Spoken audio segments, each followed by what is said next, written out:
Bismillahirrahmanirrahim. Assalamualaikum warahmatullahi wabarakatuh. Anak-anakku, meskipun kondisi kita saat ini sedang menghadapi wabah virus COVID-19, mudah-mudahan meskipun pembelajaran kita jarak jauh atau via daring, kita tetap semangat dalam belajar ya. Ibu ucapkan selamat bergabung di SMK Nurul Azhar. Hari ini kita belajar mata pelajaran sistem komputer. Di sistem komputer ini, di bab pertama yang akan kita pelajari adalah sistem bilangan.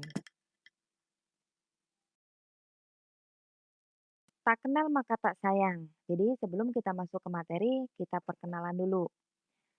Nama saya adalah Nur Hanifah, tempat tanggal lahir Pacitan 11 Juli 1990. Alamat di Perumahan Gria Bekasi Permai 2, Blok A9 nomor 9, Desa Ciledug, Kecamatan Setu, Kabupaten Bekasi. Ibu mengajar mata pelajaran sistem komputer, pemrograman dasar, kewirausahaan, simulasi digital, dan AIJ atau Administrasi Infrastruktur Jaringan.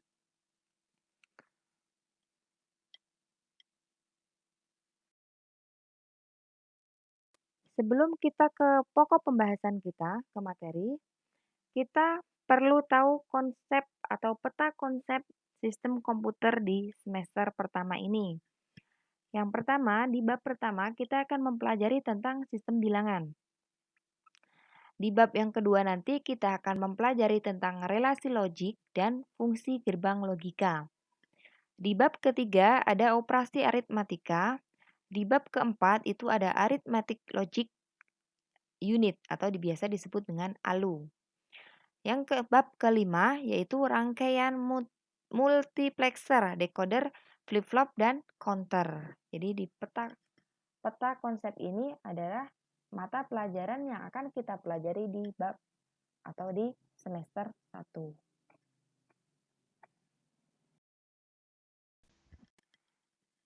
Kita masuk ke pembahasan pengertian sistem komputer. Nah, namun sebelum kita ke pengertian sistem komputer, di sini ada sistem bilangan. Ya, di bab tadi kita mempelajari tentang sistem bilangan. Sistem bilangan adalah suatu cara untuk mewakili besaran dari suatu item fisik dengan menggunakan basis atau redik tertentu yang tergantung dari jumlah bilangan yang digunakan. Jadi, sistem bilangan adalah suatu cara untuk mewakili besaran dari suatu item fisik.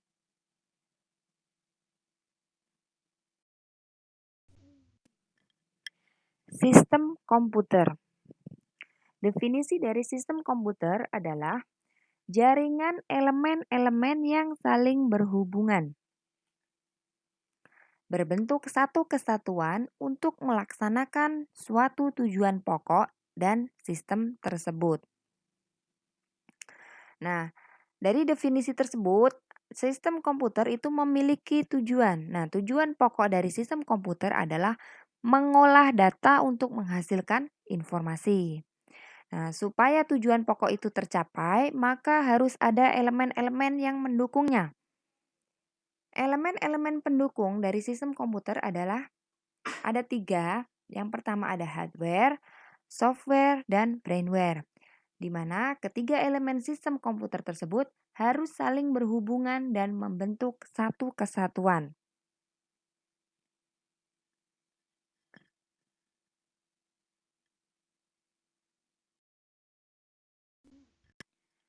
Elemen-elemen sistem komputer.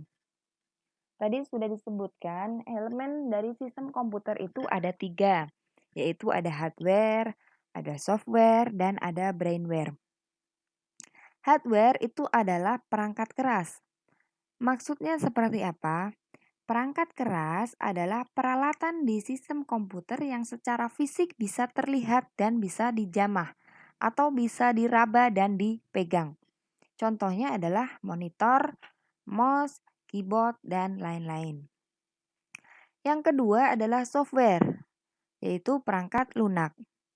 Perangkat lunak adalah program yang berisi perintah-perintah untuk melakukan pengolahan data. Nah, di sini software itu ada 3 bagian utama.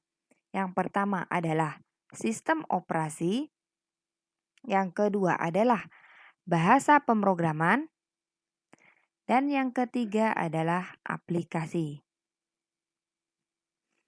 Nah, sistem operasi adalah software yang sangat penting karena bertugas mengatur komponen pada komputer secara menyeluruh. Contohnya tadi ada DOS, Linux, Windows. Windows itu ada Windows XP, ada Windows 7, ada juga Windows 2000, ada tadi di situ ada Linux dan lain-lain. Yang kedua adalah bahasa pemrograman.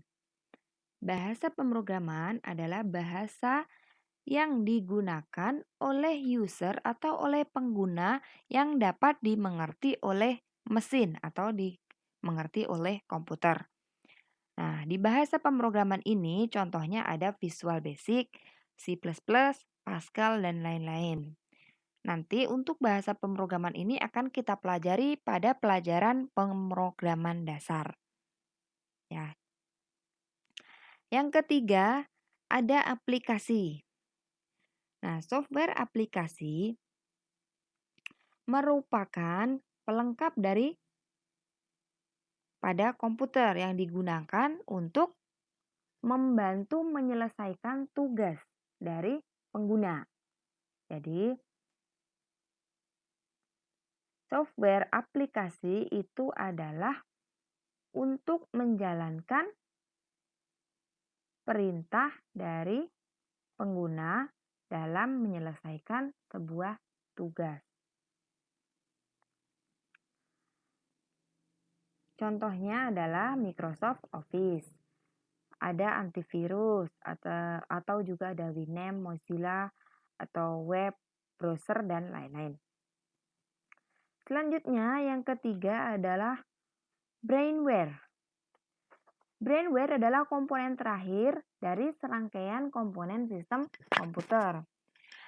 Brainware adalah orang yang menjalankan atau mengoperasikan komputer. Brainware sangat penting karena komputer tidak dapat dijalankan tanpa adanya manusia atau pengguna. Jadi, setelah ada tadi hardware, ada software. Nah, komputer tersebut itu tidak akan bisa berjalan sendiri tanpa adanya orang yang menjalankan, yaitu brainware tadi. Contoh dari brainware itu ada programmer, ada sistem analis, dan administrator. Ada juga dan yang lainnya. Dari ketiga komponen tadi atau ketiga elemen tadi tidak akan berjalan tanpa adanya satu kesatuan yang saling berhubungan yang bisa dijalankan dengan baik.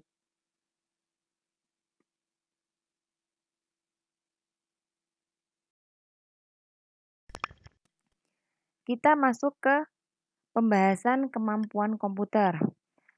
Kemampuan komputer di sini ada 2, yaitu kecepatan. Nah, kecepatan adalah kemampuan komputer yang paling menakjubkan. Kenapa? Karena komputer dapat melakukan operasi dasar atau menghitung baik itu penjumlahan, pengurangan, ataupun perkalian dalam waktu yang sangat cepat. Nah, kecepatan tersebut dalam satuan milisecond, nanosecond, dan picosecond. Jadi nama satuan dari kecepatan komputer tersebut adalah milisecond, nanosecond, dan picosecond. Dan satuan yang paling cepat di antara kecepatan yang tadi adalah picosecond. Itu adalah satuan yang paling cepat. Sedangkan yang kedua atau kemampuan komputer yang kedua adalah kapasitas memori, yaitu kemampuan menyimpan data di dalam komputer. Satuan memori komputer dinyatakan dalam byte atau dengan satuan yang disebut dengan byte. Satuan memori byte. Nah, di sini di tabel disebutkan 1 byte itu kapasitasnya ada 8 bit atau 1 karakter. Yang kedua adalah 1 kilobyte itu 1024 byte. 1 megabyte atau 1 MB itu kapasitasnya adalah 1024 KB atau 1.048.576 byte dan selanjutnya 1 gigabyte, 1 terabyte. Nah, jadi satuan memori terkecil adalah byte. Selanjutnya ke atasnya itu ada kilobyte, ada megabyte, 1 gigabyte dan terabyte ya.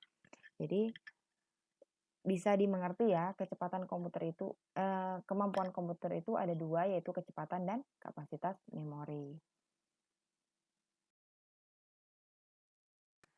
Selanjutnya kita masuk ke siklus pengolahan data. Nah, siklus pengolahan data itu ada input, ada processing, ada output. Input adalah pintu masuk dari sistem komputer yang berfungsi untuk menerima seluruh aktivitas masukan dari pengguna secara langsung maupun tidak langsung. Dapat berupa peralatan atau mesin yang lain yang di luar sistem. Artinya, input itu adalah masukan. Ya, masukan di dalamnya itu bisa berupa data-data yang dimasukkan atau diinput ke dalam komputer. Contohnya, itu bisa berupa pengetikan huruf, pemindahan atau scanning gambar, atau scanning barcode, kartu magnetik, hasil foto, suara, rekaman, dan lain-lain. Sedangkan processing adalah pusat aktivitas proses pengolahan dari berbagai data, masukan yang diberikan oleh pengguna sesuai dengan ketentuan yang telah ditetapkan, sehingga mampu memberikan hasil yang sesuai dengan keinginan pengguna. Artinya, processing adalah pengolahan data itu sendiri. Jadi tadi input itu adalah masukan dan processing adalah proses pengolahan ya, proses pengolahan data yang dilakukan oleh sistem komputer. Yang terakhir adalah output. Output adalah perantara yang menjembatani antara blok proses dengan pengguna untuk melihat atau mengambil hasil proses. Artinya adalah output itu keluaran atau hasil yang disajikan oleh komputer. Output itu bisa berupa contohnya layar di monitor atau hasil cetak, hasil print-printan gitu ya. Atau bisa berupa media penyimpanan hard disk, flash disk, dan lain-lain. Dari gambar siklus pengolahan data tadi, itu kan tadi ada 3, yaitu ada blok input, ada processing, ada output. Nah, fungsi dari masing-masing blok tadi, yang pertama adalah blok input ya. Bagian blok input merupakan pintu masuk atau masukan. Nah, yang blok proses tadi sudah disebutkan adalah proses aktivitas atau pengolahan data. Dan yang ketiga tadi adalah blok output, yaitu perantara yang menjembatani antara proses dan pengguna. Artinya adalah hasil dari proses yang tadi diinputkan gitu ya. Kalau input tadi masukkan, proses itu adalah processing atau proses pengolahannya, dan output adalah keluaran atau hasilnya. Paham ya di sini?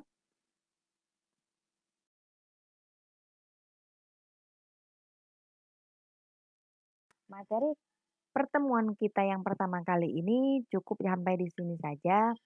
Jika ada pertanyaan bisa langsung japri atau komen di video ini. Jangan lupa dicatat, dipelajari dan dipahami ya. Cukup sekian dari Ibu. Mohon maaf apabila ada kekurangan dan terima kasih. Assalamualaikum warahmatullahi wabarakatuh.